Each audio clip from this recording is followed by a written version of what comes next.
Okey Kak, okey. Assalamualaikum warahmatullahi wabarakatuh. Okey, ni cara-cara bagaimana kakak abang-abang macam nak tukar apa ni tabau dan tulisan Cina ke bahasa Inggeris lah kan. Alright. So you nampak tak butang click account ni? Okey.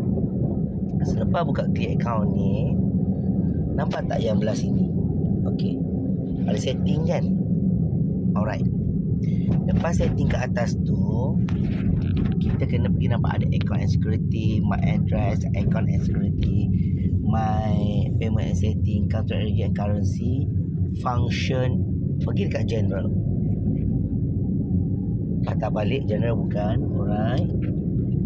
Pergi dekat, if I'm not mistaken lah, account and security. Kejap, I check balik ya.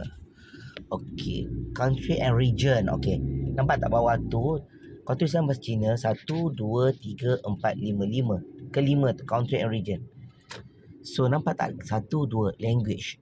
Okey, language 1, 2. Okey, kalau kita patah balik, okey, kat language kita boleh tukar bahasa Inggeris ke bahasa Cina ke apa semua kan. Okey, tapi sebelum tu nampak daripada tulisan Cina 1, 2, 3, 4, 5. Yang kelima. Okey, kelima dan klik kat situ.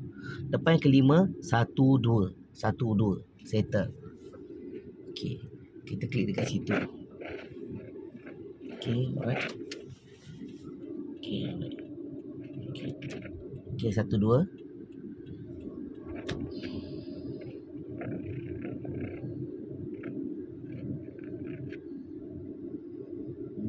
Okey. Okey, tu cara dia Kak. Alright. Okey, patah balik. Nampak dekat sini, tekan butang yang setting tersebut. Tekan butang yang setting tersebut. Okey.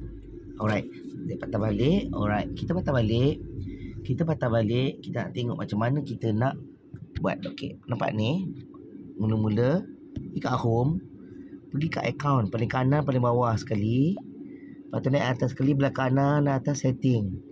1, 2, 3, 4, 5. 5 klik situ. 1, 2, tekan language. Dia ada macam-macam language kat situ. Bahasa Melayu pun boleh. Okey, selamat mencuba. Assalamualaikum warahmatullahi wabarakatuh.